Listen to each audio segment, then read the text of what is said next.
राम राम मंडळी. तर तुमच्या नवीन ब्लॉगमध्ये स्वागत आहे. तर आता तुम्ही म्हणसाल कुठं, तर आपण आज चाललेलो मामाच्याकडं.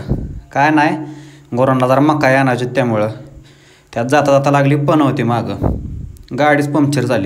आता काय करायचं, तर जवळ काय दुकानच नव्हतं. मग डायरेक्ट आपण आता म्हणलं मग पप्पांना, तुम्ही या उतरून चालत, आपण पुढं जातो जरा. काय 400-500 मीटर होतं एक दुकान, तिथं गेलो तर तो कार्यकर्ता जेवाय बसलेला. तर काय करायचं, मग थांबावं लागलं अर्धा तास तिथंच त्याची वाट बघत.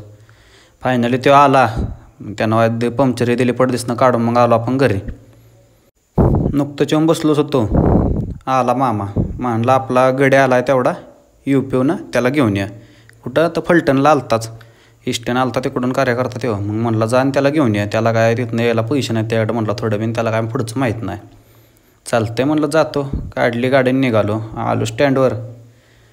आल्यावेळेस म्हणलं थांबावाय जरा माहोल बघितला, कारण जुन्या आठवणी ताज्या होत्या. तो इथं स्टँडवर आलं की, पहिलं कॉलेजला असताना इथंच होतो ना आम्ही, त्यामुळे जरा कसं काय कार्यकर्ता मग आला, त्याला आणला गाडीवर. फायनली सोडला त्याला आणून डायरेक्ट शेडवर आपल्या. कसं काय आणून सोडलं, मग गेलो आपलं घरी डायरेक्ट. कारण घरी जाऊन आपल्याला मका तोडायची होती तेवढ्यात. आता काय आपण आलो तिकडे, तेवढ्या मम्मी पप्पांना काय मका तोडूनच ठेवलेली. गेले मग काढली आपले बाहेर गाडी.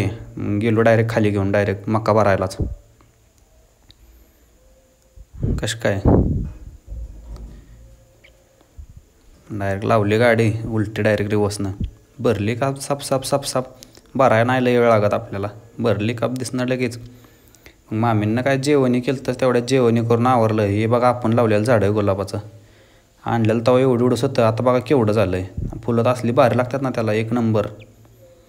तिथलं आवरलं आपलं सगळं, निघालो डायरेक्ट घरी. उशीर होत आलताच. घेतली मामांना गाडी, मग तिथनं पुढं चला म्हटलं आता. फायनली येता बघा आपल्याला तरडगावच्या तिथं पुलावर ॲक्सिडेंट झाला होता. लय मोठा ॲक्सिडेंट झाला होता. आपण काय थांबलो नाही, गेलो निघून, कारण की उशीर झाला होताच. चला भेटू पुन्हा पुढच्या ब्लॉगमध्ये.